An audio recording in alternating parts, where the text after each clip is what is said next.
estamos festejando el Día del Maestro aquí en El Monedero y por supuesto traemos cifras, datos. Vamos a hablar sobre el impacto de la educación en México, así que no se lo pierda porque estaremos dándole los mejores consejos para usted y por supuesto siempre las secciones como la mirada crítica y diccionario de economía de la A a la Z, así que no se lo pierdan.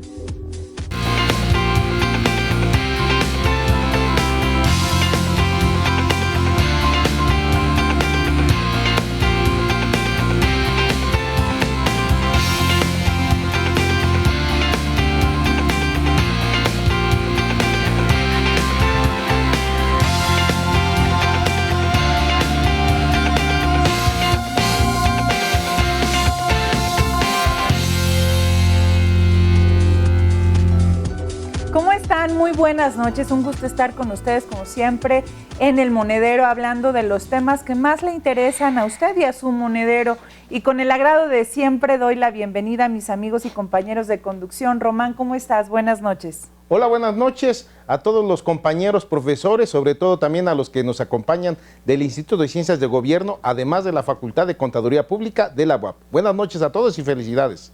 Muchas gracias. ¿Cómo estás, Emanuel Olivera? Muy buenas noches, Sari. Muy contento de estar aquí con todos ustedes y también muchas felicidades a todos los maestros en cada uno de los niveles que, que está la educación y que pues se la hayan pasado súper bien, ¿no? En este día. Claro, por que hayan supuesto. Descansado, ¿no? Que hayan dado el día sobre todo, sí, hombre. Sí, claro, por supuesto. Así es. Bueno, yo les mando un saludo a mis compañeros docentes de la Facultad de Economía de la UAP, y por supuesto a todos allá en casita, los que son docentes y llevan una labor. Nosotros tres que estamos acá somos profesores y sabemos del trabajo que se requiere porque es preparación, pero también es mucha entrega, mucha pasión para ser profesor. A mi amigo también Nacho Trujillo, que está allá en casita, hoy nos ve allá, hoy no pudo venir porque está enfermito, le mandamos un abrazo. Y también lo felicitamos en su día. A Jorge Durán, que está en Congreso, también le mandamos un fuerte abrazo con muchísimo cariño. Y bueno, pues festejando el Día del Maestro, hoy vamos a hablar sobre el impacto económico de la educación en México. No sin antes, como siempre, vamos a hablar de las notas coyunturales para que usted considere, tome nota y también tome buenas decisiones. Así que vamos a comenzar y les dejo que las redes sociales nos pueden encontrar en El Monedero, nos pueden encontrar en Facebook, en Instagram, en Twitter y también por correo electrónico, así que esperamos sus comentarios y sus llamadas telefónicas a los teléfonos que aparecen en pantalla. Comenzamos con tu nota, Román. Sí, fíjate que es muy interesante ver cómo ahorita estamos teniendo ya una restricción al flujo de efectivo, es decir, existió un supuesto ciberataque a todas las redes con respecto a la banca y se habla de cientos de millones de dólares de pérdidas de estos. Sin embargo, entra el Banco de México a decir que ahora van a comenzar mayores restricciones con respecto a flujos de efectivo a partir de 50,000 pesos en adelante. Si ya teníamos problemas con respecto a las transferencias de cuenta y cuenta, si en un momento dado nosotros tenemos una cuenta y nos depositan en efectivo y ya por esto estamos siendo observados por el SAT, bueno, esto tal pareciera que no es un ciberataque, tal pareciera que es un terrorismo institucional. ¿Por qué? Porque ahorita se acercan precisamente un periodo muy delicado con respecto a cuestiones políticas, que de hecho el Banco de México ya lo señaló, y ahorita están pretendiendo nuevamente restringir los flujos de efectivo que muchas veces suceden dentro del comercio informal o también de la compraventa cara a cara que también la gente se da, ¿sí? Y ahorita por este problema del ataque cibernético que sufrió la banca, ahorita viene otra serie de restricciones que de hecho eso no se ve bien para la economía con respecto a situaciones de libre comercio que tanto nuestro país ha estado en boga durante los últimos años. Esa sería precisamente la nota y lo considero que es una situación demasiado grave para el comercio en pequeño y sobre todo, más que a las empresas, a estas ventas que se dan cara a cara, en este caso, digamos, quien vende su carro, quien está vendiendo, digamos, una pequeña plantita que ahí tiene, no son situaciones, digamos, industriales, es el comercio doméstico el que en un momento dado se encuentra en restricción. Y bueno, preocupante. A mí lo que me estresa y me preocupa es que hicieron toda una planeación, los especialistas en todos estos sistemas dicen el ciberataque, los hackers ahora sí que entraron a los sistemas de los bancos a través de SPEI, o sea, donde se hacen todas las transferencias, lo planearon muy cuidadosamente, incluso muchas personas aseguran que fue interno, ¿no? O sea, que muchos de los hackers o todo este hackeo fue a través de personas que estaban trabajando en estas instituciones. Así que pues hay que tener precaución y cuidado y pues también nos queda un recelo a la hora de hacer transferencias, que si bien es cierto, nosotros tenemos un respaldo bancario a la hora de hacer transferencias porque sí, efectivamente, las instituciones si en algún momento se pierde, ellos te lo respaldan. Sí, fíjate, te lo respaldan. Sin embargo, esto se da en un día prácticamente. A mí me tocó ver muchas filas que definitivamente dejaban las mercancías. ¿Por qué? Porque no podía pasar las tarjetas. Es decir, ¿hasta dónde precisamente la banca tiene la responsabilidad de que tiene que darte disposición en efectivo y en ese instante no fue? Personas paradas en los restaurantes, en las gasolineras, precisamente porque solamente las personas que tenían una segunda o tercera opción de tarjeta podían pasar y eso estaban revisando cuál podían pasar. También, cajeros automáticos todos. Y prácticamente, afortunadamente solamente fueron unas cuantas horas. Sin embargo, eso también es una irresponsabilidad de los sistemas financieros y sobre todo también de nuestras cuestiones de banca central. ¿Por qué? Porque dicen, vamos a ponerle más candados. No le pusieron candados a las instituciones, es decir, más candados de seguridad. Le están poniendo candados a ese comercio doméstico que estoy señalando. Sí, no, y además todos quedamos endebles, expuestos a que de repente tú vas al restaurante y ya no puedes pagar y no tienes otra tarjeta y entonces te quedas como, ¿qué hago, no? Y también el problema que muchas veces pasó en este momento para las transferencias, en el caso de las hipotecas de casas, de los pagos mensuales de los automóviles, etcétera, que se van a generar intereses, que ya está diciendo la Conducef que metan cartas para que ese dinero de los intereses que se generaron se los puedan respetar los bancos y no se los cobren. Pero es de que ni siquiera debería estarse metiendo cartas, debería de ser ya un acuerdo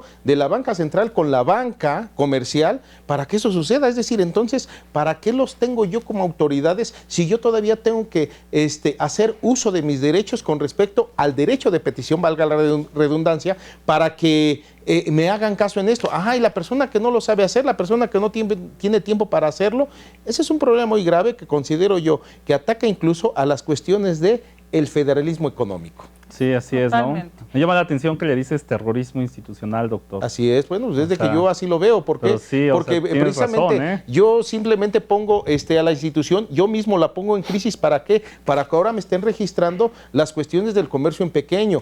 Aguas con eso, ¿por qué? Porque ya sucedió, y eso que, ya sucedió hace poco tiempo en otros países, sobre todo de gobiernos de izquierda, donde dicen, no puede sacar, digamos, las empresas de 5,000 pesos diarios, lo equivalente acá, en 5,000 pesos diarios. Yo digo, bueno, pero ¿qué empresario, digamos, hace transacciones de menos de 5,000 pesos? Claro, eso transacciones son mayores. Precisamente, eso mete en crisis a toda la industria. Por eso, aguas con eso. ¿Por qué? Porque todos los días se compran y se venden coches, digamos, particulares, de una persona a otra persona, y están poniendo una sobreregulación.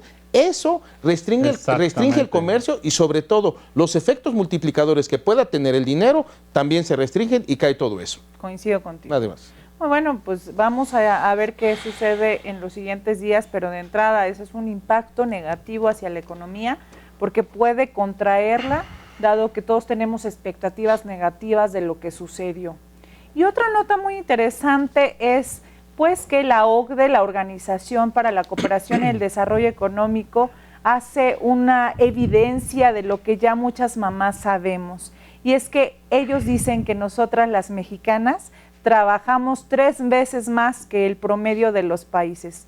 Y es cierto, las mujeres mexicanas, además de que somos muy trabajadoras y trabajamos 3 turnos más que los países en promedio, Bueno, esta actividad no es remunerada. ¿Por qué? Pues es al cuidado de los niños, de los adultos, de las labores del hogar, lo cual haces mucha actividad, pero esa actividad no es remunerada. Y en programas anteriores ya hemos comentado el impacto que tienen las madres en la economía y que representa este trabajo no remunerado, inclusive el 75% de lo que debería de ser anualmente en un ingreso y la aportación hacia la casa. Así que, pues ojalá que todos los hacedores de políticas públicas y política económica consideran eso para llevar a un mayor equilibrio el trabajo de las mujeres en el hogar y en México en la actividad económica. Y bueno, pues vamos con tu nota, Emanuel, sobre el Telecán, que también es un tema que nos importa mucho porque estamos en la expectativa de lo que va a pasar. Fíjate que ya nos habíamos olvidado un poquito del tema, pero otra vez, ya sabes, ahorita en cuestiones de las elecciones y todo esto, pues aparece siempre qué va a pasar, ¿no? Con el Telecán, cuál es la posición diferente de cada uno de los presidenciables respecto a este tema, ¿no? Pero bueno, es una declaración que más o menos yo creo que lo que pretende es como tranquilizar un poco a los empresarios, un poco a todos los que estamos involucrados en la economía, es pues de decirles, ¿sabes qué? O sea, seguimos tratando, o sea, los temas controversiales del Telecán no se han resuelto de forma eficiente, digamos, o no se han resuelto hasta hoy día, no se ha llegado a un acuerdo en los temas más complejos, pero se está platicando todavía, conversando, se están llevando a cabo incluso reuniones virtuales, es decir, no es necesariamente que se reúnan los equipos,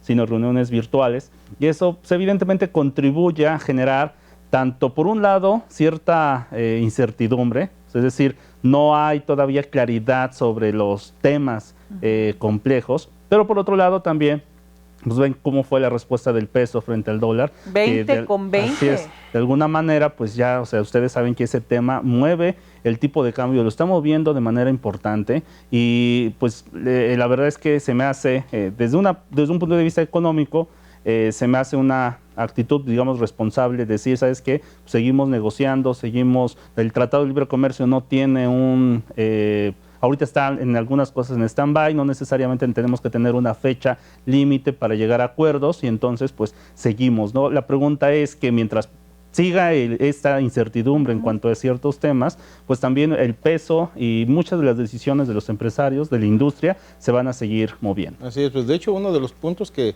no se han resuelto es el salario. Claro. ¿Por qué? Porque, digamos, es muy simple. Tenemos, digamos, empresarios que sus productos se miden en dólares, se venden en dólares, pero el problema es que el salario equiparado de lo que pagan aquí en México a lo que pagan en Estados Unidos no se compara. Entonces, eso dentro de nuestro país eleva el poder de la acumulación hacia una persona. No estamos hablando de comunismo, estamos hablando de redistribución de la riqueza, porque allá sí y aquí no. Entonces, eso a los mexicanos nos pone en un estado de indefensión y sobre todo Canadá fue el que puso el dedo en la llaga y yo considero que es importante que se vea para este tipo de productos. Muy bien. Pues vamos a ir a escuchar el tip que nos tiene preparado la producción sobre universitarios a cocinar. Universitarios a cocinar.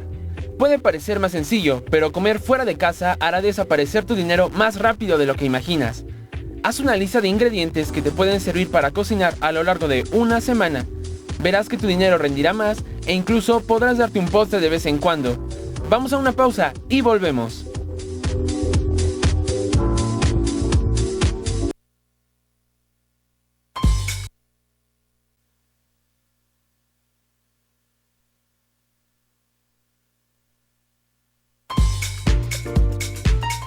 Quédate el billete más grande. Un truco sencillo que puedes implementar en tus finanzas es guardar el billete o la moneda de más denominación. Si no es necesario que la uses, guárdala en una alcancía. Costará al principio, pero ten por seguro que será un hábito que llegará a salvarte más de una ocasión.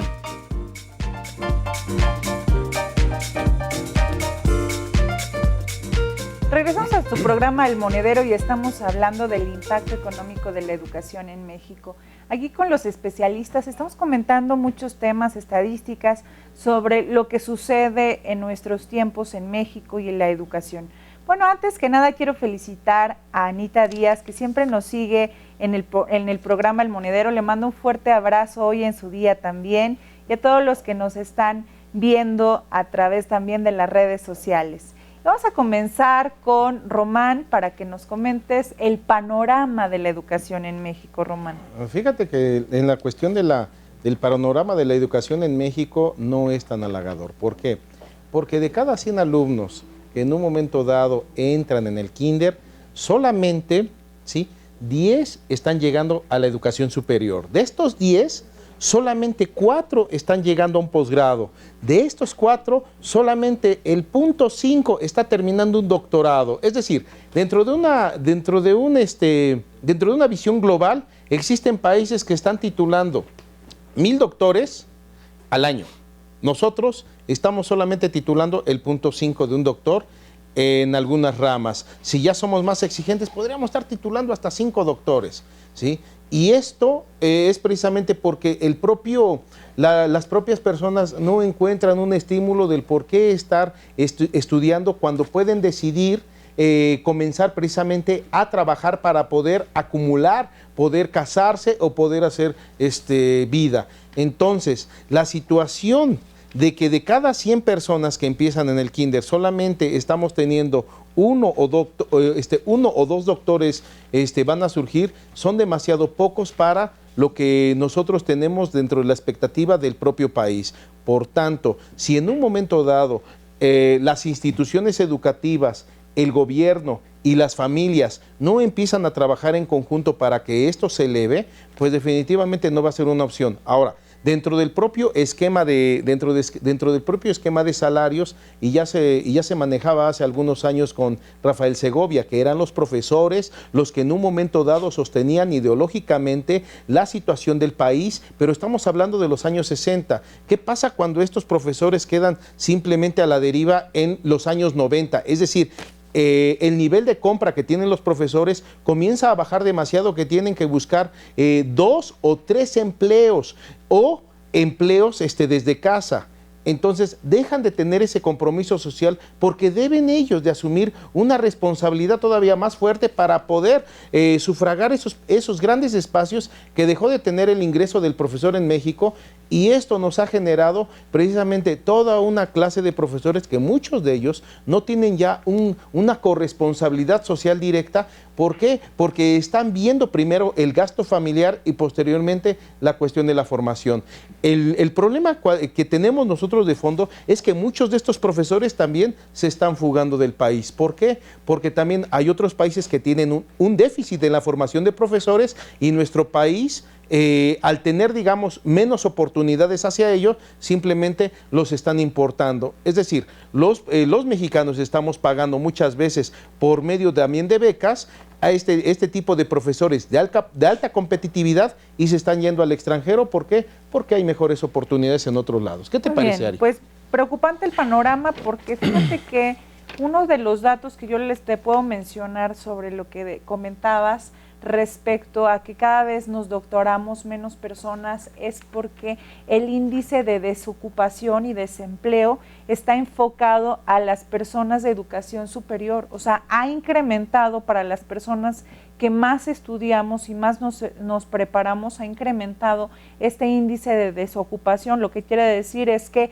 las personas dicen, pues ¿para qué voy a estudiar si realmente no me va a absorber el mercado laboral? Entonces, aunado a que no tenemos un sistema educativo eficiente, también no tenemos un empleo que pueda absorber a todas esas personas capacitadas. Sí, digamos, en otros países, ¿qué es lo que sucede? Estos países, su industria capta a muchos doctores.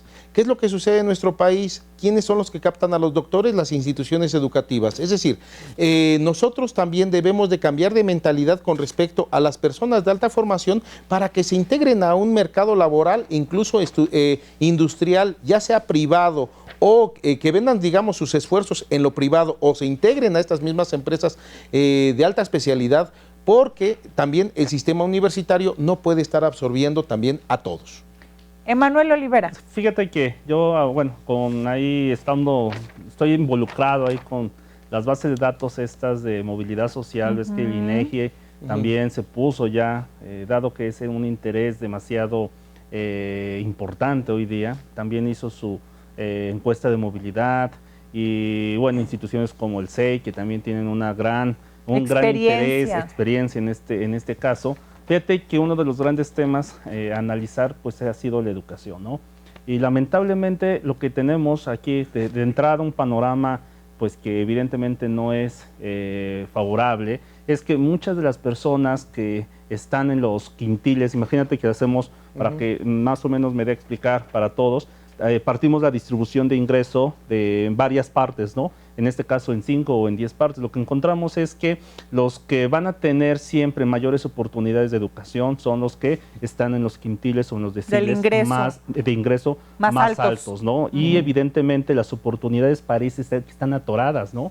En los quintiles o en los deciles más bajos de nivel de ingreso. Es decir, parece ser que la riqueza, el nivel de ingreso determina ya por sí solo nuestra educación. Entonces es un fenómeno que hay que desatorar, un fenómeno estructural en México que creo que hay que ponerle mucho énfasis. Yo la verdad no estoy convencido que la reforma estructural vaya a desatorar, por ejemplo, la reforma educativa no vaya a desatorar esta situación ni grave. Que haya desatorado, ni que haya servido. Así es, ¿no? O sea, es decir, ni siquiera creo que tiene este objetivo que realmente nosotros como investigadores visualizamos y que es preocupante porque pues, las oportunidades no se están dando para la gente que ya de por sí está en una distribución de la riqueza desfavorable, ¿no? Es decir, si las personas tienen un ingreso, una riqueza muy pequeña, baja, o los más bajos de este país, entonces eso quiere decir que estamos condenados a estar en un nivel de educación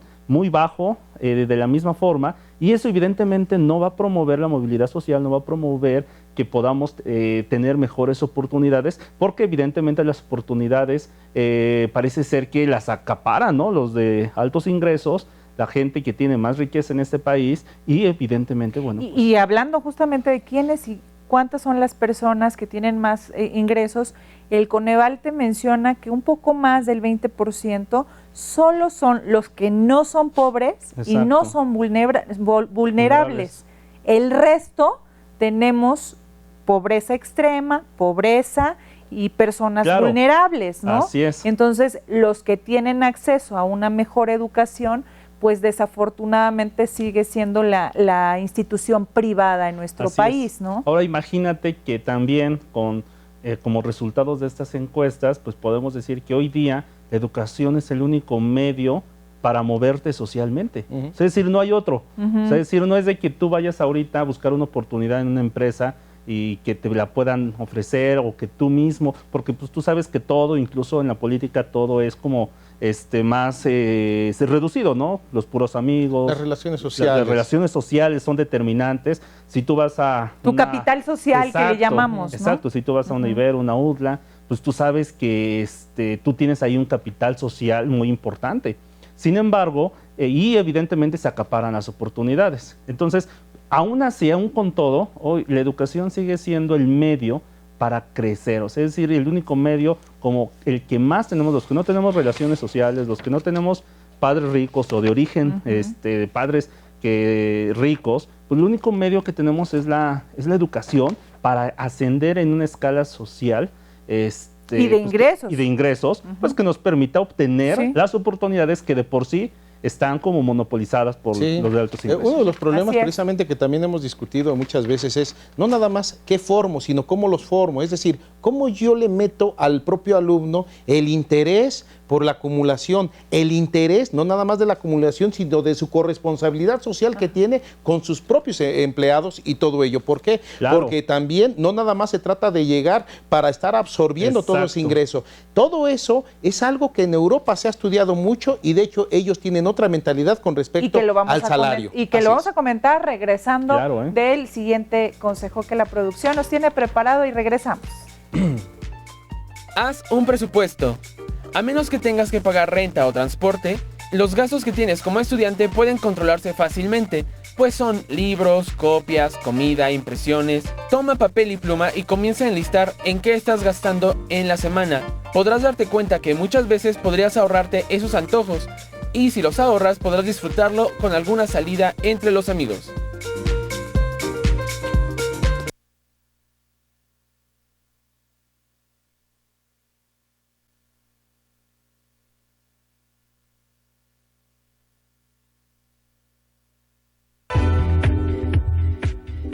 No lo compres, pídelo prestado. Si algún maestro te pide leer un libro no contemplado al principio del curso, puedes ahorrarte mucho fotocopiando el material o leyéndolo digitalmente. De igual manera, si durante la clase utilizan algún material ocasional como una cámara o una computadora, no te compliques y pídela prestada a algún compañero que no la utilice. Regresamos a seguir hablando del impacto económico de la educación en México. Estamos celebrando el Día del Maestro y yo le quiero mandar un fuerte abrazo a mi maestro querido, el maestro Víctor Manuel Barceló Rodríguez, que quiero muchísimo, es un normalista y además economista que admiro, respeto. Y a su esposa también, por favor, a la maestra Josefina. Les mando un fuerte abrazo a mi maestra querida también, Inés Hernández. Un abrazo a todos. Y continuamos y seguimos en esta discusión. Quiero comentarles unas cifras de la OCDE, que es la Organización para la Cooperación y el Desarrollo Económico.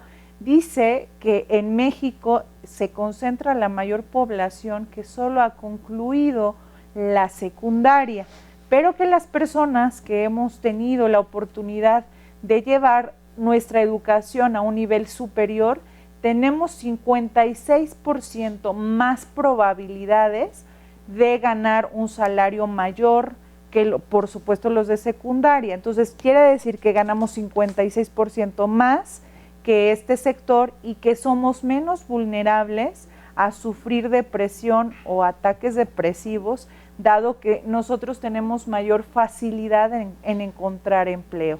Claro, aunque es una variable importante, tampoco no necesariamente se cumple. En nuestro país tenemos personas muy preparadas que desafortunadamente no están pues en empleos que les determine todas sus habilidades y todas sus actividades que pueden desarrollar. Sí, efectivamente. En este caso también estaba yo pensando que hay una gran contradicción precisamente en cuanto al nivel de educación que se tienen los más altos ingresos respecto a los de más bajos ingresos, ¿no? Estaba yo considerando, me estaba acordando de unas cifras que prácticamente se está perfilando que si cierre es como algo inverso, ¿no? Mientras aquí la gente más pobre de este país alcanza niveles de primaria y sin estudios y primaria de un 60%, mientras el otro lado opuesto, ese 60% es universidad prácticamente, ¿no? O sea, es decir, la educación parece ser que es asimétrica y me preocupa mucho esta situación porque pues tú sabes que el eslogan de los gobiernos es educación básica gratuita para todos, ¿no? Creo que eso es, o sea, es decir, hay una cobertura para todos. Sí, en todos los estados, en todos los municipios. O sea, es decir, eso es básicamente lo que se dice, ¿no? Es decir, toda la educación básica está cubierta, ¿no? Incluso la media, ¿no? Porque estamos hablando de que las intenciones de política pública en términos de educación se ha elevado hasta, no sé, doctor, ahí si me corrige, se ha elevado hasta secundaria. Así es, sí, ¿no? Secundaria es obligatoria. Preparatoria ya no te lo garantiza. Sí, la educación básica llega hasta secundaria. Así es, ¿no? O sea, es decir, hasta allí. Y entonces, evidentemente, pues, si eso es cierto, ¿por qué seguimos viendo tanta gente sin educación? O sea, y que eso, pues, evidentemente, bueno, es preocupante, Bueno, ¿no? yo te puedo comentar algo, digamos. Fíjate que en mi segundo libro, precisamente hice un libro sobre cuento y se los he comentado varias veces. Yo fui a darle clase a todos estos alumnos. Muchos de estos alumnos eran de escuelas públicas. Muy padre, por cierto. Fue? No hay para regalar, ¿no? Sí, nunca me regalaste voy a traer para regalar. ¿No? Sí, los voy a traer. Pero ¿saben cuál fue el punto aquí? Precisamente jóvenes de 13 a 15 años. Y varios de estos autores ni siquiera fueron a la presentación del libro. ¿Por qué?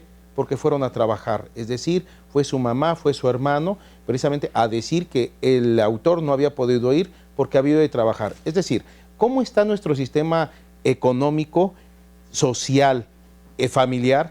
Que estos jóvenes que deberían estar estudiando, que deberían estar haciendo otras cosas, están trabajando, ya están integrados en el mercado laboral.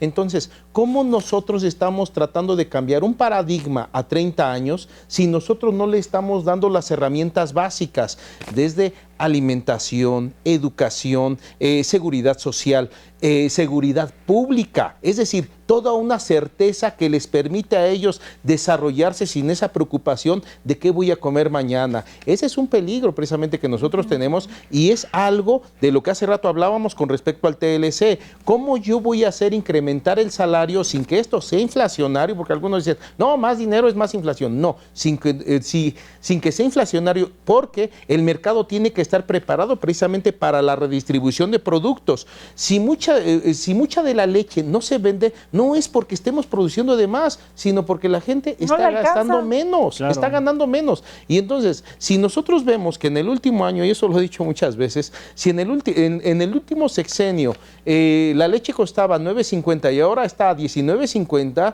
y los salarios no han crecido en esa misma proporción, eso significa que la pobreza se ha generalizado.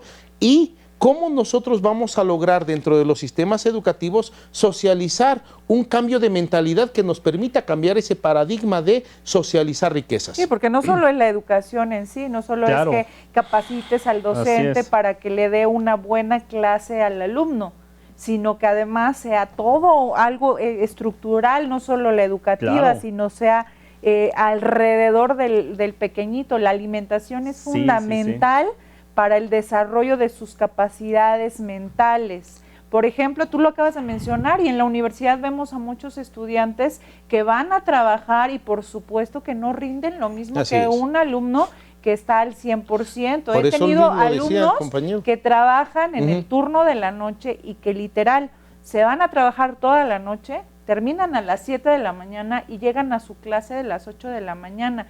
Y de verdad, muchos profesores podemos ser muy conscientes y muchos profesores no. Entonces el pequeño alumno joven ya se está durmiendo porque precisamente trabajó toda la noche. Entonces, ¿cómo tú le pides a un alumno? Y esto es hablando de universidad, pero el problema lo tienes desde la primaria. ¿Sabes cuál es el problema? El problema es que todas esas personas al llegar a los 40 van a ser personas hipertensas, van a ser personas diabéticas. ¿Por qué? Precisamente porque también debe de ser no nada más una educación intelectual, sino también una educación con respecto a qué como, cómo me desarrollo, incluso cómo duermo, cómo yo establezco mis tiempos incluso con las redes sociales o cibernéticos. Todo eso hay que reeducar. ¿Qué preocupaciones tenemos con el sistema educativo mexicano? Por eso vamos a escuchar una sección que nos trae el doctor Román Sánchez. Claro que sí, hoy tenemos a el doctor Óscar González Castro y vamos a hablar de un tema coyuntural en estos tiempos. ¿Qué cosa y cómo se hace la devolución de impuestos? Y recordemos que en El Monedero la mirada crítica es de usted.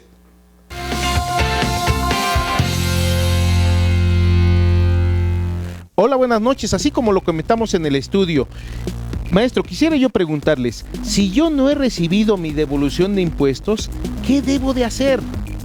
¿Qué tal, Román?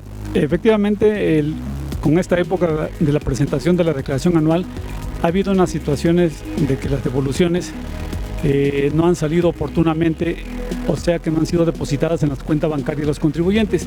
Aquí lo que tiene que hacer el contribuyente es ingresar a la aplicación de lo que es la declaración anual, y hay un icono que se llama devolución, o mejor dicho que dice consulta devolución. Entonces yo tengo que ingresar con el RFC y la contraseña y verificar cuál es la situación por la cual la autoridad no me ha hecho la devolución del impuesto. Normalmente porque hay discrepancias en deducciones o hay discrepancia en las facturas de las nóminas que han sido depositadas en el formato electrónico.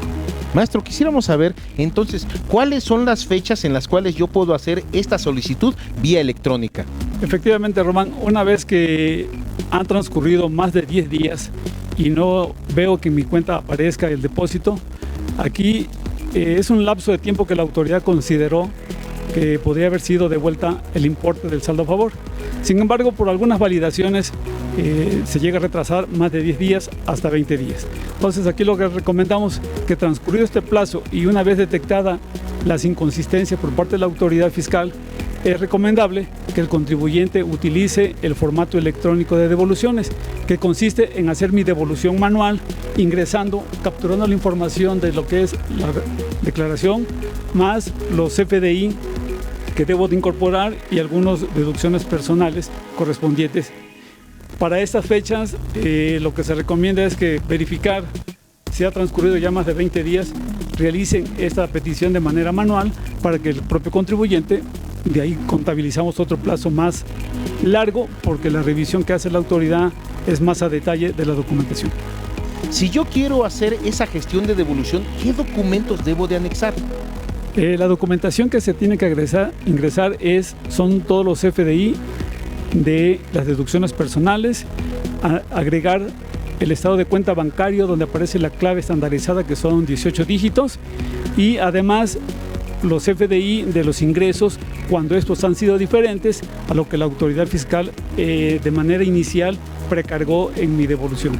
Entonces, esos son 3 documentos muy importantes: CFDI de mis deducciones personales, gastos médicos y hospitalarios, el estado de cuenta bancario donde aparece la clave bancaria estandarizada, y por último serían los FDI de los ingresos que aparecen en mi declaración. Con estos 3 documentos, la autoridad tendría los elementos para dar una respuesta. Muchas gracias a la Facultad de Contaduría de la UAP. Muchas gracias, maestro. Recuerden que en el monedero la mirada crítica es de usted.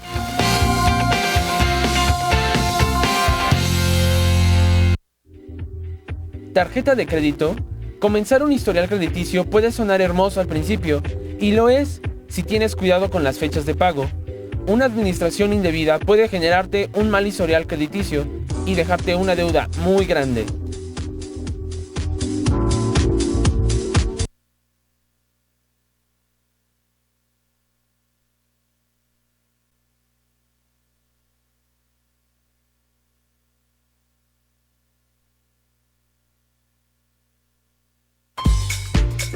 ¿Cena de gala en la casa? Las ocasiones especiales son siempre dignas de celebrar, pero no siempre tienen que ser caras. Organizar una fiesta en el departamento resultará más divertido y económico si haces una lista de las personas que asistan y dividen entre todos los gastos. Incluso pueden aprovechar alguna promoción en ciertos establecimientos. Para todos los que nos siguen allá en casita, estamos hablando sobre el impacto económico de la educación en México. Así que síganos a través de las redes sociales. Estamos en El Monedero en Facebook, Instagram, Twitter, correo electrónico, y también recibimos sus llamadas telefónicas. Y bueno, antes de continuar, voy a mandar a una sección que se llama Diccionario de Economía y Finanzas de la A a la Z. Espero les guste.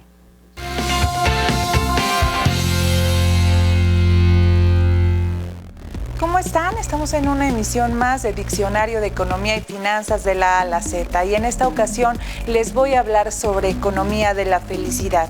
¿Qué les hace feliz a ustedes? Bueno, esa es la preocupación o interés de economía de la felicidad.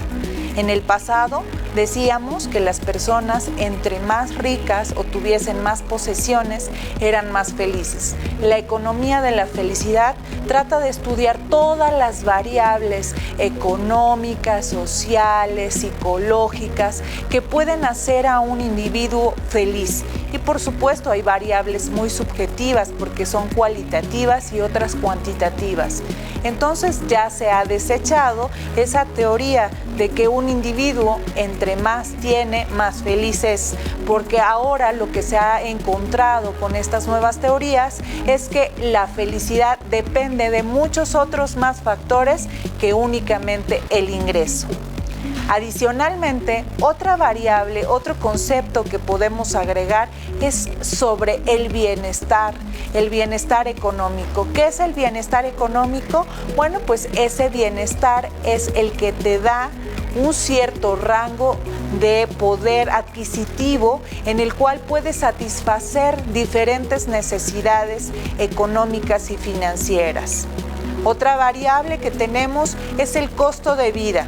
Frecuentemente en el siglo XXI hemos escuchado que incrementa el costo de vida, pero muchas veces no sabemos. Lo que es el costo de vida es qué tanto puedes comprar con lo que tú ganas. Entonces, en esencia, quienes no pueden comprar lo esencial o no pueden comprar lo necesario, su costo de vida es muchísimo más elevado. Pues eso es todo por hoy. Nos vemos en una emisión más de Diccionario de Economía y Finanzas de la A a la Z.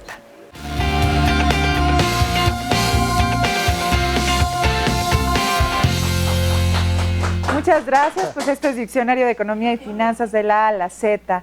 y vamos a estar transmitiendo todas las semanas este diccionario para que usted pueda entender en términos simples, prácticos, todos los conceptos que manejamos frecuentemente en economía, finanzas, contaduría, administración. Y regresando al tema del impacto económico de la educación en México, pues ya continuamos con las conclusiones de este tema tan amplio que tendríamos que decir más datos, pero pues es importante ir concluyendo. Sí, mira, como una conclusión, fíjate, yo quisiera poner el dedo en la llaga, como dicen. Todavía, ahí donde duele. Sí, a donde duele, ¿no? Todavía hay muchas diferencias por género. Desgraciadamente comentamos en programas anteriores que evidentemente pues hay diferencias significativas en los salarios de hombres con respecto a mujeres, pero también sucede a nivel educativo. Y estas diferencias se agudizan más en los sectores más pobres de este país. Es decir, mientras más o menos los sectores más ricos del país tienen un promedio de 60% con 40%, que los hombres estudian más que las mujeres en un 60-40%. En el caso de los más pobres, más o menos esta división está totalmente desproporcionada, disparada, ¿no? Los hombres son un 70%, un 80% y las mujeres apenas un 20% son las que acceden al estudio, ¿no? Y entonces, y otra cosa es poner otro dedo, el abandono, lo que tú decías, ¿no? Si no hay políticas que incluyan la alimentación, pues evidentemente va a haber abandono escolar. Y el abandono escolar en los deciles más altos de ingreso es apenas del 5%. Mientras el abandono escolar en los deciles más bajos de ingreso es aproximadamente del 40%. Imagínense cómo vamos a lograr esas cosas. Lo que necesitas es tener dinero para comer, no para estudiar. No para estudiar, sí, exacto. Así es. Fíjate que voy a terminar dándole contestación a una pregunta de Juan Carlos Rodríguez Zamorano. Dice, eliminando exámenes y reduciendo la jornada escolar, el nivel educativo aumentará como en otros países. Yo creo que hace falta que revisemos cómo están otros países, porque yo tengo información con respecto a Estados Unidos, con respecto a Europa. No es una situación de eliminación o reducción, sino es ampliación y sobre todo lo que estábamos comentando aquí. Es decir, yo papá tengo el dinero suficiente para tener a mi hijo, no nada más en la escuela, sino en actividades extraescolares, claro, lo cual le permite desarrollar otro tipo de capacidades, pero ya lo platicaremos en otra ocasión. Queridos amigos, seamos siempre como docentes entregados a esta profesión que retribuirá no solo a nosotros como individuos, sino también a la sociedad. México necesita personas comprometidas con la sociedad, con nuestro país, que nos formemos con valores, con respeto, con entrega y por supuesto con conocimientos que nos hagan ser más fuertes y mejores y competitivos para estar pues a la vanguardia con otros países. Les mando un fuerte abrazo. Bravo. En el Día del Maestro. Cuídense mucho. Bravo, y nos vemos en una siguiente emisión del Monedero. Hasta luego.